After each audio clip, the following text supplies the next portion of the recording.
اشرح لي صدري ويسر لي أمري واحلل عقدة من لساني يفقهوا قولي. بزرگان محترم، نوجوانان مکرم، عزیز دوستو، اللہ تبارک و تعالی نے اپنے ان بندوں کے ساتھ خاص معاملہ فرمایا جن بندوں نے اللہ تبارک و تعالی کے حکموں پر عمل کیا اور سرکار دو عالم فخر بنی آدم حضرت محمد رسول اللہ صلی اللہ علیہ وسلم کی سنتوں پر عمل کیا. وہ ہر کام میں، ہر عمل میں، زندگی کے ہر شعبے میں، اپنی حیات کے ہر موڑ پر ہمیشہ اللہ کو راضی کرنے کی کوشش کی. جن کے دلوں میں ایمان راسخ بھی تھا اور عمل میں بھی، اعمال صالحہ میں بھی وہ مضبوط تھے، پختہ تھے. تقویٰ اور پرہیزگاری ہمیشہ ہر کام میں ان کے مد نظر رہا کرتی تھی. ایسے لوگ جو آج بھی اللہ کے حکموں پر عمل کرتے ہیں، سنت نبوی صلی اللہ علیہ وسلم کو اپناتے ہیں اور تقویٰ پرہیزگاری کے ساتھ زندگی گزارتے ہیں، وہ اللہ کے محبوب نیک صالح بندے ہیں. اللہ ان کے ساتھ خاص عنایت کا، لطف و کرم کا معاملہ فرماتا ہے. انہی کو اولیاء اللہ کہتے ہیں. ان کی شان بڑی اونچی ہے، نرالی ہے. پروردگار عالم نے اپنے کلام میں ارشاد فرمایا، بنو نوع انسان کو اپنی طرف متوجہ کیا. الا سنو، غور سے سنو، ان اولیاء اللہ لا خوف علیہم ولا هم یحزنون. بے شک اللہ کے دوست، ان پر نہ کوئی خوف ہے اور نہ ہی ان کو کوئی غم ستاتا ہے. لا خوف علیہم ولا هم یحزنون. ان کی زندگیاں ایمان و یقین کے ساتھ گزرتی ہیں. الذین آمنوا وکانوا یتقون. اور پرہیزگاری ان کا شعار ہے. ڈر کے ساتھ، خوف کے ساتھ، اللہ کی خشیت کے ساتھ زندگی گزارتے ہیں. کبھی وہ دین محمدی صلی اللہ علیہ وسلم سے سر منہ انحراف نہیں کرتے. ایک پل کے لیے سرکار دو عالم صلی اللہ علیہ وسلم کی سنت کو نہیں چھوڑتے. وہ اللہ کے حکموں پر، حضور کے طریقے کے مطابق عمل کرتے ہیں. الذین آمنوا وکانوا یتقون. تو یہ اللہ کے اولیاء، یہ اللہ کے ولی اور دوست، اللہ ان کا دوست بن جاتا ہے. اللہ ولی الذین آمنوا. اللہ ایمان والوں کا، اللہ پرہیزگاری کرنے والوں کا، اللہ متقی لوگوں کا دوست ہے. اور یہ اللہ کے دوست ہیں. اور جو اللہ سے دوستی کرے، دل لگائے اور اللہ تبارک و تعالیٰ کی یاد میں منہمک رہے، اللہ کے حکموں پر عمل کرتا رہے، بھلا اس سے دنیا کا کوئی اور شخص کیسے اسے چھیڑ چھاڑ کر سکتا ہے. اسی لیے حدیث قدسی میں رسول اکرم صلی اللہ علیہ وسلم نے فرمایا کہ اللہ کہتا ہے، من آذی ولیا. جس نے میرے کسی دوست کو ایذا پہنچائی، تکلیف پہنچائی، فقد آذنتہ بالحرب. میں اس کے ساتھ جنگ کا اعلان کرتا. اللہ سے دشمنی مول لے گا وہ شخص جو اللہ کے کسی ولی کو ستائے، اللہ کے کسی دوست کو ستائے. سرکار دو عالم جناب محمد رسول اللہ صلی اللہ علیہ وسلم جب کسی گاؤں جاتے، کسی قریہ اور آبادی میں داخل ہونا چاہتے، آپ دعا فرما دے، اللہم ارزقنا جناحا. اے اللہ، یہاں جو رزق تو نے رکھا ہے، خیر و خوبی رکھی ہے، اس سے تو مالا مال فرما. وجنبنا وباء مصیبت ہے اس سے ہمیں بچائے رکھ۔ اور آپ آگے دعا فرماتے وَحَبِّبْنَا إِلَىٰ أَهْلِهَا، اے اللہ یہاں کے باشندوں میں ہمیں محبوب بنا دے۔ وَحَبِّبْ صَالِحَ أَهْلِنَا إِلَيْهَا، اور جو یہاں کے نیک بندے اچھے لوگ ہیں، صالح لوگ ہیں، تیرے دوست ہیں، بھلے لوگ ہیں، ان کو ہمارے لیے محبوب بنا دے۔ زندے ہو، انتقال کر چکے ہو، وَحَبِّبْ صَالِحَ أَهْلِهَا إِلَيْنَا، اے اللہ ان کو ہمارے لیے محبوب بنا دے۔ رسول اکرم صلی اللہ علیہ وسلم وہ بستی میں جہاں آپ داخل ہونا چاہتے، داخل ہونے سے پہلے یہ دعا فرماتے۔ ہمارا ذہن اس طرف جاتا ہے خاص طور پر ولی کا مطلب وہ جو گزر چکا ہے، انتقال ہو چکا ہے۔ موجودہ لوگوں میں ولی ہونے کا تصور ہمارے ذہنوں سے نکل چکا ہے۔ ہمیں انہی کو ولی سمجھتے ہیں جو انتقال کر چکے، جن کی مزاریں بن چکی، درگاہ بن چکے۔ بہت سے ایسے اللہ کے ولی، اللہ کے نیک بندے جن کی نہ کوئی پختہ مزار ہے، نہ ان پر کوئی چھت بنی ہوئی ہے۔ اگر ایسی بات ہوتی کہ ولی وہی جن پر چھت بنائی گئی ہو، جن کی پختہ مزار ہو، تو سرکار دو عالم صلی اللہ علیہ وسلم کے اس دعا کا کیا مطلب ہے؟ آپ داخل ہوتے ہوئے فرماتے وَحَبِّبْ صَالِحَ أَهْلِهَا إِلَيْنَا، اے اللہ یہاں کے نیک بندوں کو، صالحین کو، وہ صالحین جن کو ہم ہر نماز میں دعا کرتے ہیں، اتحیات میں بیٹھ کر ہم دعا کرتے ہیں وَعَلَىٰ عِبَادِ اللَّهِ الصَّالِحِينَ السَّلَامُ عَلَيْنَا وَعَلَىٰ عِبَادِ اللَّهِ الصَّالِحِينَ، اللہ کے تمام نیک بندوں پر، ولیوں پر سلامتی ہو اللہ کی طرف سے ہم ہر نماز میں دعا کرتے ہیں۔ تشہد پڑھتے ہوئے التحیات للہ والصلوات والطیبات، زبانی عبادتیں، جسمانی عبادتیں، مالی عبادتیں سب اللہ کے لیے ہیں، اور اسی التحیات میں پڑھتے ہیں ہم السلام علینا وعلی عباد اللہ الصالحین، جہاں اللہ کے نبی پر سلام پڑھتے ہیں السلام علیکہ ایھا النبی ورحمۃ اللہ وبرکاتہ، وہیں نیک بندوں پر بھی ہم سلامتی کی دعا کرتے ہیں۔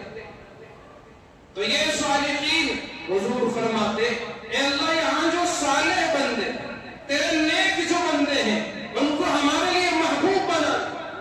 ظاہر سی بات ہے، نہ کوئی پختہ عمارت، نہ کوئی درگاہ کا تصور، نہ کوئی پختہ مزار، اللہ کے نبی دعا فرما رہے تو معلوم ہوا کہ جہاں بھی جائیں اللہ کے نیک بندے ہوتے ہیں، وہ ضروری نہیں کہ ان کی درگاہ بنا دی جائے، یہاں وہ غیر شرعی امور وہاں ہوتے رہے، یہ ضروری نہیں۔ اس کے علاوہ بھی بہت سے ایسے بندے جو زمین میں مدفون ہیں، نیک ہیں، اور جو زمین پر چل رہے ہوتے ہیں، ان میں بھی اللہ کے نیک بندے ہوتے ہیں، صالحین ہوتے ہیں، نمازی ہوتے ہیں، تہجد گزار ہوتے ہیں، پرہیزگار ہوتے ہیں، اللہ کا دیا ہوا حلال کھاتے ہیں، حرام سے بچتے ہیں، ان کی نظر حلال دیکھتی ہے، حرام سے بچتی ہے، ان کی زبان حلال بولتی ہے، حرام سے بچتی ہے، حرام کی تمام چیزوں سے بچتے ہیں، وہ اللہ کے نیک بندے ہیں، صالحین ہیں، وہ اللہ کے ولی اور دوست ہیں۔ الا ان اولیاء اللہ لا خوف علیہم ولا هم يحزنون، ایمان والے اور اولیاء کرام کی شان اللہ پاک نے ان کی تعریف بیان کی، الذین آمنوا وکانوا یتقون، ان کی تعریف اور خوبی یہ ہے کہ ان کے پاس ایمان مضبوط ہوتا ہے، اور ان کا دوسری نشانی ہے وکانوا یتقون، وہ ہمیشہ اللہ سے ڈرتے ہیں، دن کا اجالا ہو تب بھی اللہ سے ڈرتے ہیں، رات کا اندھیرا ہو، تاریکی ہو، ظلمتیں ہو تب بھی اللہ سے ڈرتے ہیں، تنہائی میں ہو تو بھی اللہ کا خوف ان کے دلوں میں ہوتا ہے، مجمع کی، بازار کی، دکانوں کی، رونق کی زندگی کیوں نہ ہو تب بھی وہ اللہ سے ڈرتے ہیں، ان کی خوشیاں اللہ سے ڈر کر ہوتی ہیں،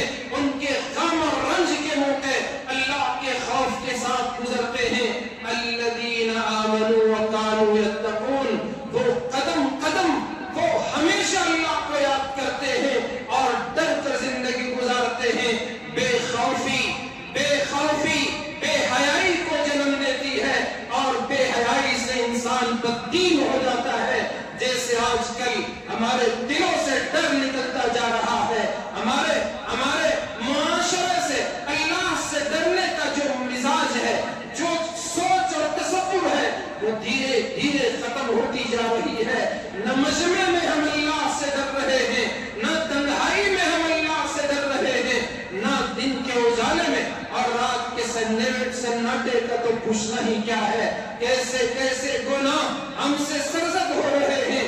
تو میرے بھائیوں، اولیاء کی شان یہ ہے کہ ان کا ایمان مضبوط اور تقوی اور پرہیزگاری میں وہ راسخ ہوتے ہیں، تبھی وہ اللہ کے اولیاء کہلاتے ہیں۔ الذین آمنوا وکانوا یتقون، یہ ربیع الثانی کا مہینہ اکثر خطبہ محبوب سبحانی ذی ربانی حضرت شیخ عبد القادر جیلانی رحمت اللہ علیہ کی سیرت کو لوگ بیان کرتے ہیں اور شوق سے لوگ اسے سنتے ہیں۔ اولیاء کی شان کو بیان کرنا، ان کے واقعات کا ذکر خیر کرنا یقیناً برکت کا ذریعہ ہے۔ ان کے واقعات میں اللہ پاک نے ہمارے لیے ہدایت کو چھپا رکھا ہے، لیکن ضروری یہ ہے کہ اولیاء کو اولیاء سمجھ کر ان کی نصیحتوں کو مانا جائے اور اس پر عمل کیا جائے، تبھی جا کر ہماری زندگی بدلتی ہے۔ ورنہ سننا سنانا ان کے نام پر اور ان کے نام پر دعوتیں اٹھا کر ختم کر دینا، اس سے نہ ہماری زندگی بدلتی ہے، نہ ہمارے لیے اس سے کوئی خاص پیدا ہو سکتا ہے۔ حضرت شیخ عبد القادر جیلانی رحمت اللہ علیہ، آپ ان کی سیرت کو پڑھیں، پتہ چلے گا کتنا پرہیزگار انسان تھے اور کتنا وہ اللہ سے ڈرنے والے انسان تھے۔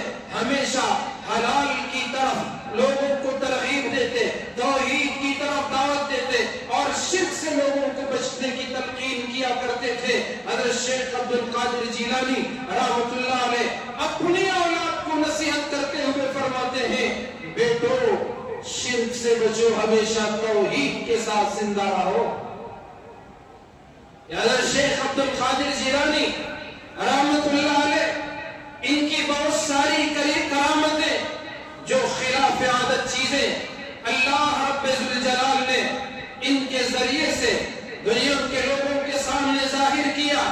بے شمار ایسے واقعات جو ان کی کرامتیں لوگوں میں مشہور و معروف ہوئی، بہت سے واقعات موجود ہیں۔ ہمیں صرف کرامتوں کو سننے کا شوق ہے، بولنے کا شوق ہے۔ ہم یہ نہیں جانتے کہ شیخ عبد القادر جیلانی بہت بڑے عالم بھی تھے۔ ہم یہ نہیں جانتے کہ شیخ عبد القادر جیلانی پوری رات اللہ کی عبادت میں گزارا کرتے تھے۔ ہمیں صرف یہ پتا کہ ان کی یہ کرامت، یہ ضرور کرامتیں ہیں، کوئی انکار نہیں، بہت سی کرامتیں ہیں اور تواتر کے ساتھ ان کی کرامتیں منقول ہیں۔ ایک شخص نے ایسی قسم کھائی کہ میں دنیا میں اکیلا واحد شخص رہوں جو اللہ کی ایسی عبادت کروں، وہ عبادت جس وقت میں کروں دنیا میں کوئی اور وہ عبادت نہ کرے۔ جس وقت میں کوئی عبادت کروں دنیا میں کوئی اور شخص وہ عبادت نہ کرے، اور اگر ایسا نہ ہو سکا تو میری بیوی کو ڈرا۔ تو اس نے جوش میں کہہ دیا۔ اب پریشان ہو کر علماء کے پاس پہنچا۔ اگر وہ نماز پڑھتا، نماز ایسی عبادت ہے، اب یہ کوئی یقینی نہیں کہہ سکتا کہ وہی تنہا پوری دنیا میں نماز پڑھ رہا ہے اور کوئی نہیں پڑھ رہا۔ کہیں فجر کی نماز کا وقت تو کہیں ظہر کا، کہیں ظہر کا تو کہیں عصر کا، کہیں عصر کا تو مغرب کا، کہیں عشاء کا، کہیں تہجد کا، تو ہمیشہ اللہ کے دربار میں لوگ سجدہ کرتے رہتے ہیں۔ نماز ہمیشہ چلتی رہتی ہے۔ اذان کا مسئلہ وہ بھی ہے، اگر تلاوت کر رہا تو کوئی نہ کوئی اس وقت میں تلاوت کرتا مل جائے گا، اگر ذکر کرنے بیٹھے تو کوئی نہ کوئی ذکر کر رہا مل جائے گا۔ تو اس لیے ایسی قسم کھائی، علماء اسے کہتے کہ اس کا تو جواب ہمارے پاس ہے نا۔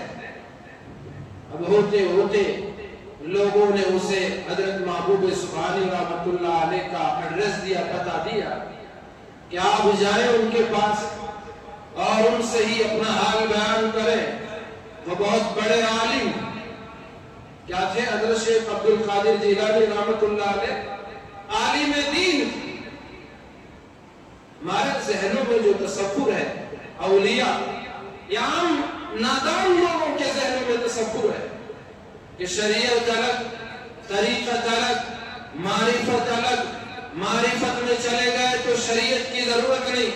یہ جو بیکار کی جو بحثیں ہم نے بنا لی ہیں، خود اپنے بچاؤ کے لیے جاہلوں نے اپنے بچاؤ کے لیے جو شریعت کا مذاق بنایا ہے، اس کو لوگوں نے سمجھا کہ یہ جو کہہ رہے ہیں وہ صحیح.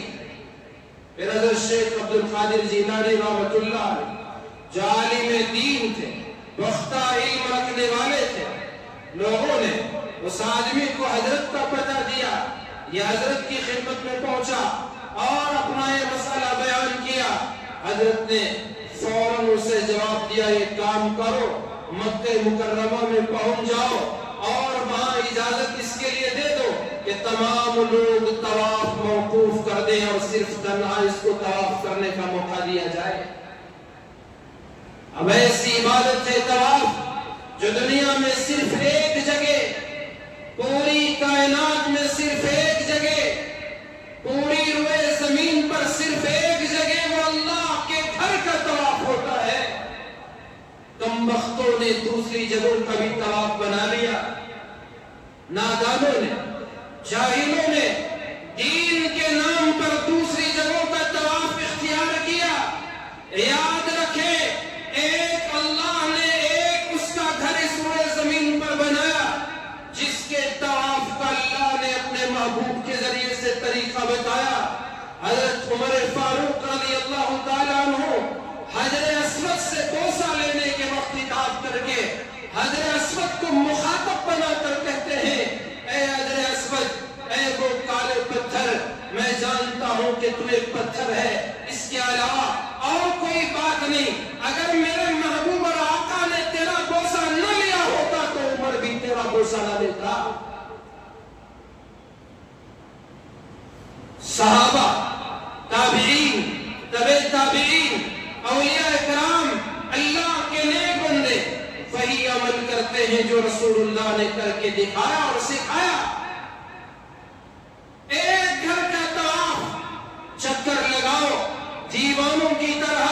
اللہ نے اپنے نیک بندوں کے لیے، ایمان والوں کے لیے، ان کے دلوں کے سکون کے لیے دنیا میں اپنا گھر بنایا کہ میرے بندے بے چین ہوں گے، دل مضطرب ان کا ہوگا، بے قرار ہوں گے، ان کے لیے کچھ تو تسلی ہو جائے.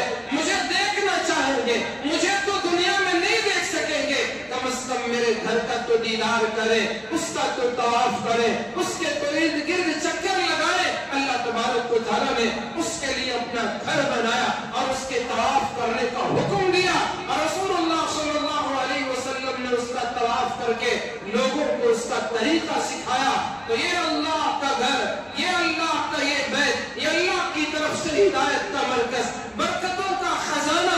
تو اس کی طرف اس کے حضرت شیخ عبد القادر جیلانی نے رہنمائی فرمائی کہ اسے کہو کہ بیت اللہ جائے اور تمام لوگ طواف موقوف کرے اور ایک بندہ اللہ کے گھر کا چکر لگائے. یہ اللہ کی ایسی عبادت ہوگی وہ تنہا اس وقت میں کر رہا ہوگا، کوئی اور وہ عبادت نہیں کر رہا ہوگا. کیا علم، کیا حاضر جوابی لوگوں کے مسائل کو حل کرنے کا اللہ نے جو ملکہ اور فن دیا. ہم کرامتیں اپنی جگہ بے شمار. وقت کا خلیفہ عباسی بادشاہ مستنجد باللہ حضرت کی خدمت میں پہنچنا چاہا. حضرت کا یہ معمول تھا کہ وہ بادشاہوں سے، درباریوں سے اور بادشاہوں کے درباروں سے اکثر اجتناب کرتے، نہ ان کے دربار میں پہنچتے. اور جب بادشاہ یا کوئی سرکاری نمائندہ آئے تو حضرت شیخ عبد القادر جیلانی رحمت اللہ علیہ ان کے آنے سے منع کر دیتے، اکثر اپنی مجلس چھوڑ کر چلے جاتے. ایک مرتبہ مستنجد باللہ کسی طرح آپ کی مجلس میں پہنچ گیا اور اس نے ہدیہ دینے کی کوشش کی. بادشاہوں کی بڑوں کی عادت ہوتی ہے کہ وہ ہدیہ اور تحفہ دیتے ہیں۔ حضرت کے خادم نے اشارہ کیا کہ حضرت کو آپ تحفہ نہ دے، ہدیہ نہ دے۔ اب وہ اس کو سمجھ نہیں سکے، انہوں نے ہدیہ دے دیا، اشرفیوں کی تھیلیاں حضرت کی خدمت میں پیش کی۔ حضرت نے ان تھیلیوں میں سے ایک تھیلی اور اس سونے کے گولڈ کائن کے اس تھیلی کو جو نچوڑا تو اس سے خون ٹپکنے لگا۔ آپ نے فرمایا تمہارے یہ سونے کے سکے عوام کے خون سے حاصل کرتا ہے، یہ عوام کا خون ہے جو تم نے لیا ہے اور تم مجھے اسے تحفے میں دینا چاہتے ہیں۔ تو اس کو لینے سے منع کر دیا۔ پھر اس نے حضرت سے معافی مانگی اور گزارش کی کہ حضرت میں آپ کی کوئی کرامت دیکھنا چاہتا ہوں۔ تو حضرت نے اپنے ہاتھوں کو ہوا میں لہرایا، 2 سیب بے موسم کے، وہ سیب کا موسم تو نہیں تھا، ابھی تو سیب کا موسم ہے، بہترین سیب مارکیٹ میں مل رہے ہیں، سیب کا موسم نہیں تھا، تو 2 سیب اسے دیے۔ اس میں سے ایک سیب خود حضرت نے کاٹا، ایک سیب بادشاہ کو دیا کہ تم کاٹو۔ جو حضرت نے سیب کاٹا وہ میٹھا نکلا، اس نے جو کاٹا وہ کھٹا تھا، میٹھا نہیں تھا۔ حضرت نے پھر فرمایا کہ یہ تمہارے ظلم کا اثر ہے، یہ میرے وفا کا اثر ہے۔ تو کرامتیں اپنی جگہ، بے شمار کرامتیں، اور کرامتوں کی کتابیں مل جائیں گی آپ کو حضرت شیخ کی، تواتر کے ساتھ ملے گی، کوئی اسے انکار بھی نہیں کر سکتا۔ اتنی کرامتوں کا ظہور حضرت شیخ عبد القادر جیلانی رحمت اللہ علیہ سے اللہ پاک نے کروایا۔ اللہ کے محبوب بندے، نیک بندے، اور جب آپ کعبۃ اللہ پہنچے، طواف کر رہے تھے، طواف کے دوران آپ دعا فرما رہے تھے، اے اللہ اگر میری عبادت تجھے قبول نہیں تو کل قیامت میں مجھے اندھا اٹھا لینا۔ کیا دعا، رو رو کر دعا کر رہے ہیں۔ ایک دوسرا آدمی آپ کے بغل میں طواف کر رہا تھا، اس نے حضرت کی جو دعا سنی تو اپنی دعا بھول گیا، حضرت کی دعا پر آمین کہنے لگا حضرت اے اللہ تو ان کی دعا کو قبول فرما لے۔ کتنا روئے ہوں گے، بازو والوں پر اس کا اثر، اے اللہ اگر میری عبادت تجھے منظور نہیں، قبول نہیں، تو میرے مالک قیامت میں تو مجھے نابینا اٹھانا۔ بازو والے نے بھی اپنی دعا چھوڑ کر حضرت کی دعا پر آمین کہی، اور جب دعا سے فارغ ہوئے پوچھا کہ یہ کون صاحب ہیں، تو معلوم ہوا کہ یہ شیخ عبد القادر جیلانی۔ کیا عبادت کا حال بیان کرو، پوری رات عبادت کے لیے 3 حصوں میں تقسیم کر دیا۔ ایک حصہ اللہ کے ذکر میں گزارتے، ایک حصہ نماز میں گزارتے، ایک رات کا حصہ اللہ کے کلام کی تلاوت میں گزارتے تھے۔ اتنا بڑا عبادت گزار، پوری رات اللہ کی عبادت کرنے والے، نماز ایک حصے میں، تلاوت ایک ثلث میں، اور ذکر و اذکار اور دیگر وظائف رات کے تیسرے حصے میں، اتنی زیادہ عبادت کرنے والے میرے بھائیوں، آج ہماری زندگی میں نہ نماز ہے جو شیخ عبد القادر جیلانی رحمت اللہ علیہ کی زندگی میں تھی، پھر بھی ہم اولیاء کے چاہنے والے وہ نماز جو اللہ نے اپنے محبوب کو آسمانوں پر بلا کر، معراج میں بلا کر اللہ نے خود آپ کو یہ عبادت عنایت فرمائی، روزہ زمین پر جبرائیل لے کر آئے، زکوٰۃ کا حکم جبرائیل لے کر آئے، حج کا حکم جبرائیل لے کر زمین پر اللہ کا پیغام لے آئے۔ نماز وہ عبادت ہے جس کو دینے کے لیے میرے خدا نے اپنے محبوب کو آسمانوں پر بلایا، معراج کا سفر کروایا اور اپنے قریب بلا کر یہ نماز کا تحفہ عطا کروایا۔ اسی لیے بزرگوں نے فرمایا حضور کی تو معراج وہ معراج حقیقی ہے، اور ایمان والوں کی معراج الصلاۃ معراج المؤمنین، ایمان والوں کی معراج تو وہی نماز ہے جس نماز کو میں اور آپ روزانہ بھول جاتے ہیں، چھوڑ دیتے ہیں، اس کی کوئی فکر میں اور آپ نہیں کرتے۔ نمازوں سے ہماری زندگیاں دور، کاروبار میں مصروف، دنیاوی کاموں میں مصروف، ہم یہ سمجھتے ہیں یہ ہمارے لیے بہانہ بن جائے گا، دکان میں کوئی نہیں، ہماری آفس میں کوئی نہیں، کھیت کون دیکھے گا، گھر کی ضروریات کون پوری کرے گا۔ اللہ کے نبی علیہ السلام نے صحابہ کرام کو جو تعلیم دی، طریقہ کار یہ تھا کہ آپ خود گھر میں ہوتے، گھر میں اس طرح سے گھل مل کر ہوتے، گھر کی ضرورتوں میں آپ خود اپنا ہاتھ بٹاتے اور اپنے گھر والیوں کا ساتھ دیتے، لیکن جب اذان ہوتی آپ ایسے گھر سے نکلتے جیسے گھر والوں سے آپ کا کوئی رشتہ ہی نہیں۔ افسوس اس نماز کو جسے رسول اللہ نے اپنے آخری وصیت میں بھی امت کو وصیت فرمائی۔ صحابہ آپ کے آخری وقت میں اپنا کان آپ کے منہ کے قریب لے جا کر سنتے ہیں کہ آپ کیا ارشاد فرما رہے ہیں۔ آپ کی مبارک زبان سے نکلتا ہے الصلاۃ الصلاۃ وما ملکت ایمانکم، لوگوں نماز کا خیال کرو، نماز کا خیال کرو۔ آج اسی نماز کو ہم نے فجر ہمیں بستر اٹھ کر آنے نہیں دیتا، ہماری کمبل ہمیں اسے باہر جانے نہیں دیتی، اور ہم وہی وہ غفلت میں وہی فجر ہمیں ضائع کر دیتے ہیں۔ ظہر کی نماز ہمیں دکان چھوڑ کر آنے نہیں دیتا، ہماری آفس ہمیں باہر آنے نہیں دیتی، کسانوں کو ان کا کھیت آنے نہیں دیتا، اور دوسرے کام والوں کو ان کا کام آنے نہیں دیتا۔ مزدور کہتا ہے مزدوری چھوڑ کر میں کیسے آؤں گا، وہ محنت کرنے والا محنت کو چھوڑ کر کیسے آئے گا، مالک کہے گا میں اتنا کاروبار اتنا مال کھلا چھوڑ کر کیسے آؤں گا۔ اس کو زہر دکان نے اسے زہر چھڑا دی، اس کی تجارت و کاروبار نے ملازمت نے زہر چھڑا دی، اور عصر کا بھی یہی حال ہے، مغرب کا بھی یہی حال ہے، عشاء کا بھی یہی حال ہے۔ چھٹیوں میں بھی بندہ نماز نہیں پڑھتا، تب کون سی رکاوٹ تھی، کون سا معنی تھا، کون سی آڑ تھی، کچھ نہیں تھا، پھر بھی وہ نماز چھوڑ کر زندگی گزار رہا ہے۔ یہ وہ نماز ہے جس کا قیامت میں سب سے پہلے حساب لیا جائے گا۔ اولیاء سے محبت کرنے والے، اولیاء کی شان بیان کرنے والے، اولیاء کے نام پر دیکھ چلا کر ہضم کرنے والے، وہ اولیاء کی زندگیوں میں جو نماز تھی، وہ نماز ہماری زندگیوں سے کیوں غائب ہو چکی ہے، کیوں وہ نماز ہم سے نہیں پڑھی جاتی، اس نماز سے ہم کیوں دور بھاگتے ہیں۔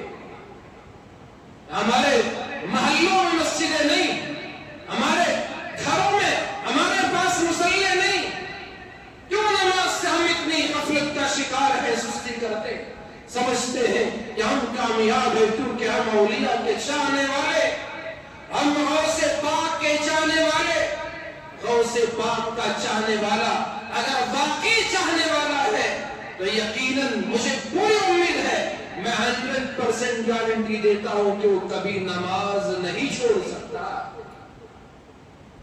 فرض نماز تو پڑھتے ہی تھے اولیاء، رات میں تہجد میں کھڑے ہو کر ان کو نماز پڑھنے میں مزہ آتا، اللہ سے باتیں کرنے میں مزہ آتا، اللہ سے لو لگانے میں مزہ آتا، اللہ سے اپنی ضروریات اس کے سامنے رکھنے میں مزہ آتا، اس کے سامنے اپنے آنسو بہانے میں انہیں مزہ آتا۔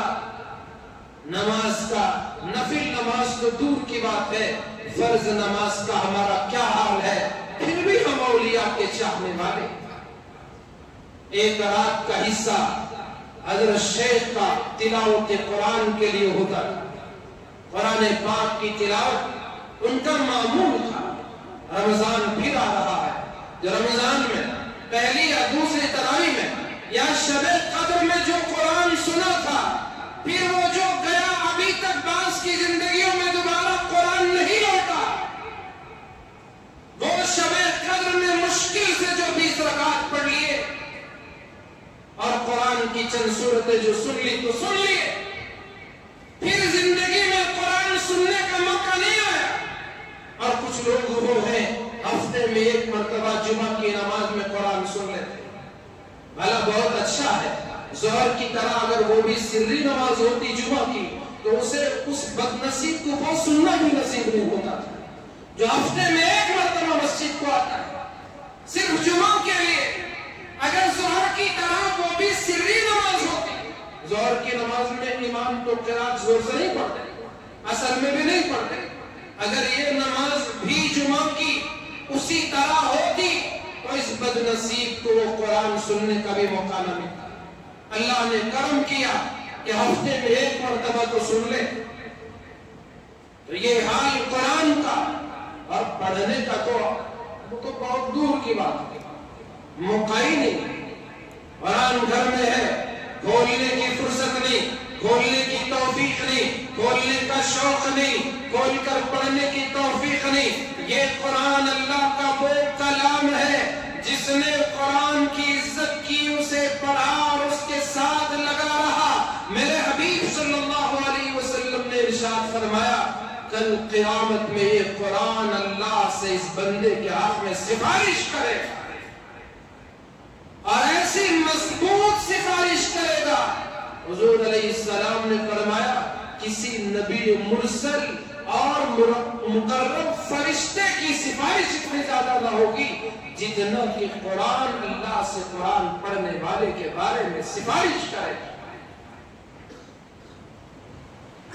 اور اگر قرآن کو چھوڑ دیا تو پھر قرآن مجید میں اللہ پاک نے فرمایا کہ پیغمبر قیامت میں اللہ سے کہیں گے اے اللہ میری بات میری قوم نے قرآن کو چھوڑ دیا تھا.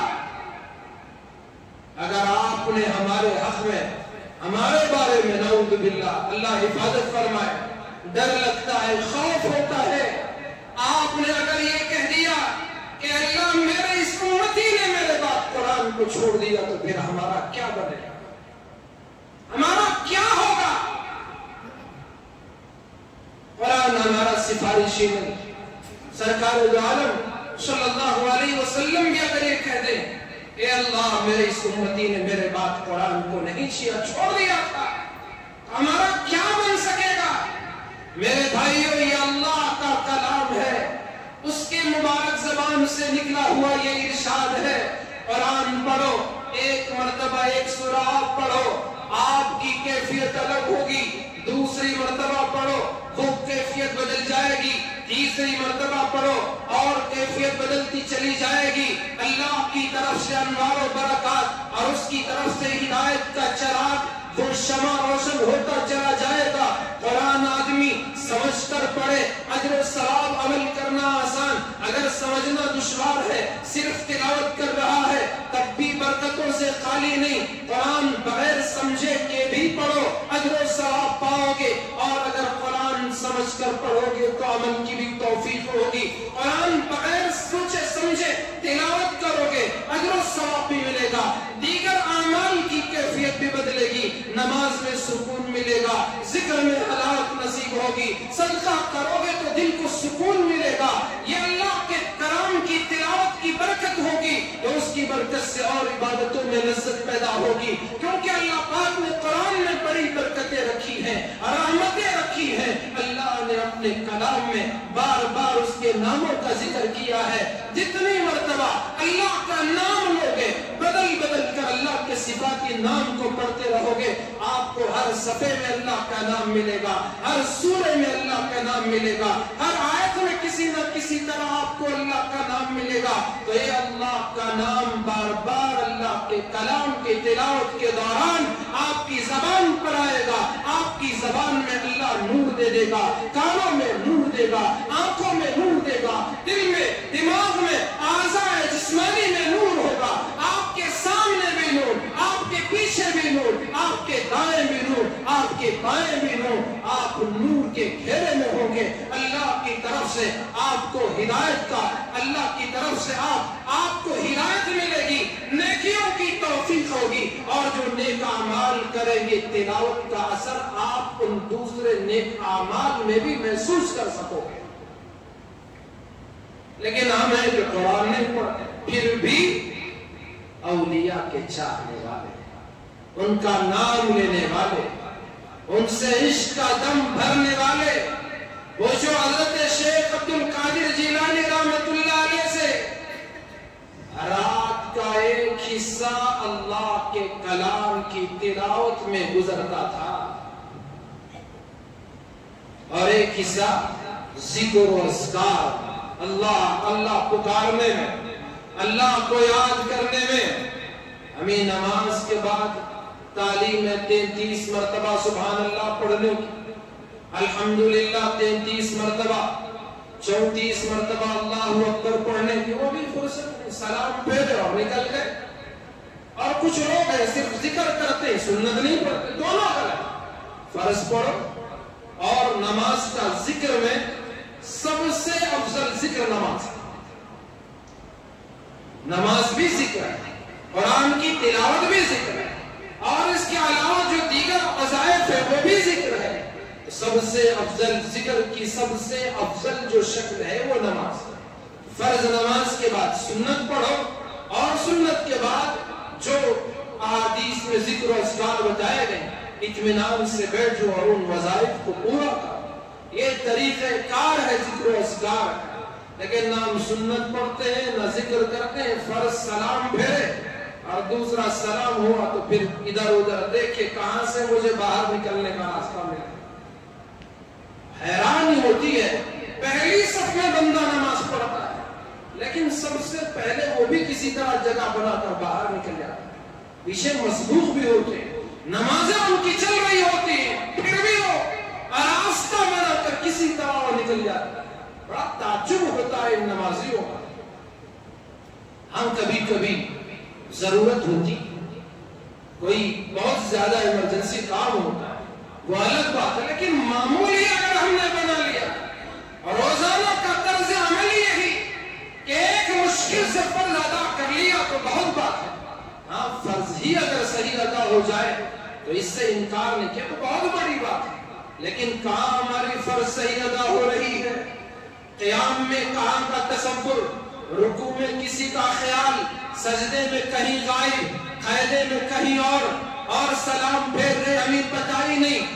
امام کے پیچھے کی نماز کی تو حالت، اس کی تو کیا کہنا، خیال ہی نہیں ہے، بس اللہ اکبر، سب لوگ رکوع میں گئے تو دم کو گوئندہ ہم بھی رکوع کر دیا، سجدہ کیا اور نماز مکمل ہو گئی، یہ ہمارا حال۔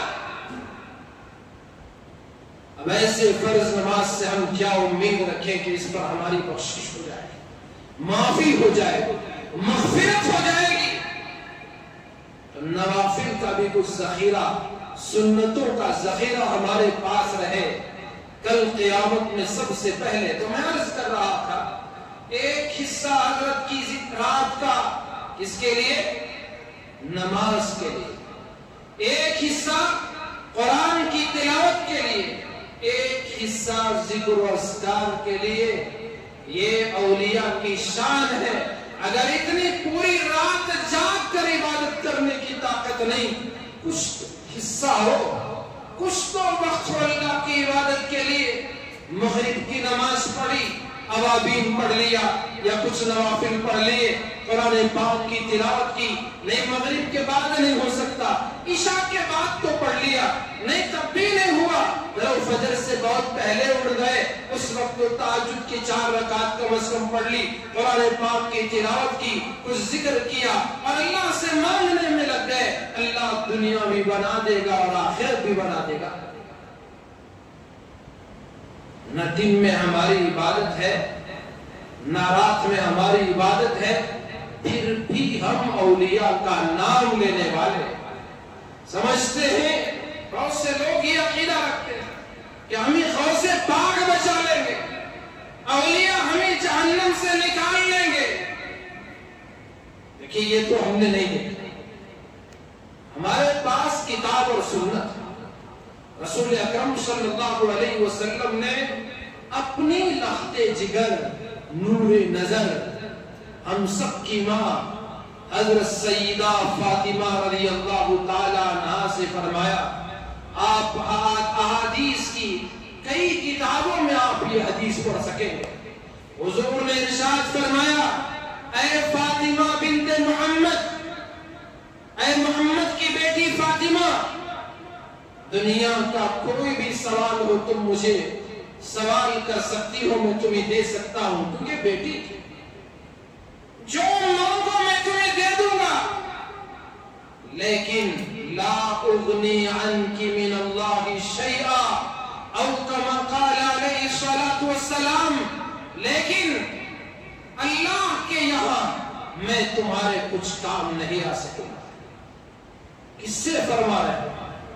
کون ہے حضرت سیدہ فاطمہ، خواتین جنت کی یہ سردار خاتون جنت، جن کی سواری گزرے اللہ لوگوں کو منادی کروائے کہ نظریں جھکا لو۔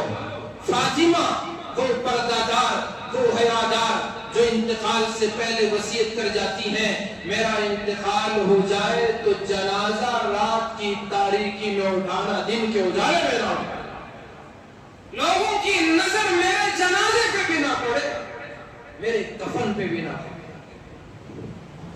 کہ سیدہ فاطمہ رضی اللہ عنہا، اور کون فرما رہے؟